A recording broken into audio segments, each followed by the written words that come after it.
সবাই ভালো থাকবেন। এর আগে কোনো দিনও কি কাঁচা আমের রসগোল্লা খেয়েছেন? না খাননি তো মনে মনে ভাবছেন সে আবার কিভাবে বানাবো। তো বানিয়ে ফেলুন ঝটপট। আগে ছানা কেটে নিন, তারপরে ছানাটাকে ভালো করে হাত দিয়ে মেখে নিন। আমি কিন্তু এখানে 200 গ্রামের মতো ছানা বানিয়ে নিয়েছি। ফুড কালার দিয়ে একটু কালারফুল করে নিন। তারপরে একটা ফ্রাইং প্যানের মধ্যে চিনি দিয়ে নিন। চিনি নিন 300 গ্রাম, আর ডবল জল দেবেন। বেশ কয়েকটা ফ্রেশ কাঁচা আম দেখে কেটে টুকরো করে ওর মধ্যে দিয়ে দিন। কিছুক্ষণ ফোটার পরে বেশ 1-2 ফুট, কিন্তু মানে 5-7 মিনিট, তারপরে রসগোল্লা লেচি করে নিন।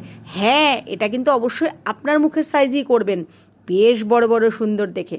তারপরে আমগুলো সেদ্ধ হয়ে যাবে, কিছুক্ষণ ফোটার পরে রসগোল্লাগুলো দিয়ে দিন ওর মধ্যে। তারপরে কিছুক্ষণ ফুটিয়ে ভালো করে স্প্যাচুলার দিয়ে উল্টিয়ে পাল্টে নিন।